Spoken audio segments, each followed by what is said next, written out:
Taliban, sebuah organisasi militer yang pernah digulingkan oleh pasukan Amerika Serikat pada 2001, sekarang menguasai lebih dari setengah ibu kota provinsi di Afghanistan. Mereka juga secara bertahap mengepung ibu kota Kabul, sebuah kota yang kejatuhannya akan menandakan kontrol penuh kelompok fundamentalis Islam itu atas Afghanistan. Dalam serangan terakhir mereka, para pejuang Taliban dilaporkan telah menguasai provinsi Logar yang berjarak sekitar 80 km dari ibu kota. Di tengah situasi yang memburuk, Amerika Serikat dan Inggris mengerahkan ribuan tentara, tetapi hanya untuk mengevakuasi warganya sebelum Washington secara resmi mengumumkan berakhirnya perang selama 2 dekade. Amerika Serikat telah menyatakan keprihatinan bahwa kelompok Islam garis keras itu mungkin dapat menggulingkan pemerintahan yang dipimpin Ashraf Ghani dalam waktu 3 bulan, menurut laporan media Amerika Serikat.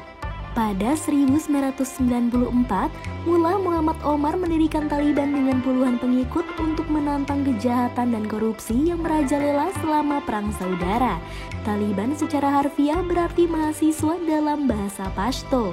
Mengacu pada anggota pendirinya yang seorang mahasiswa, kelompok ini awalnya menarik anggota dari apa yang disebut pejuang mujahidin yang mendorong pasukan Uni Soviet dari Afghanistan pada 1980-an. Taliban kemudian menguasai sebagian besar negara pada 1996.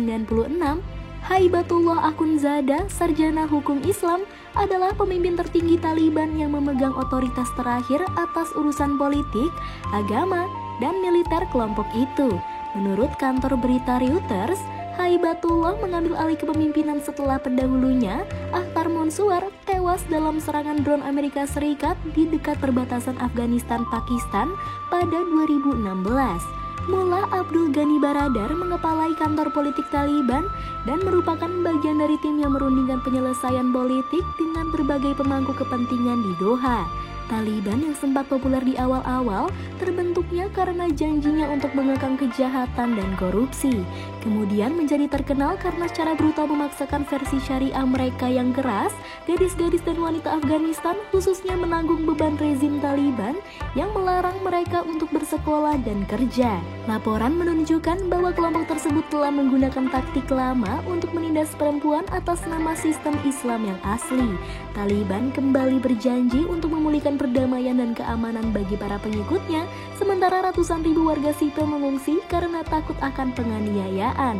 Menurut sebuah analisis yang diterbitkan di The Washington Post, taktik Taliban menunjukkan tujuan mereka untuk merebut perbatasan dan wilayah yang diperebutkan selama pemerintahan sebelumnya.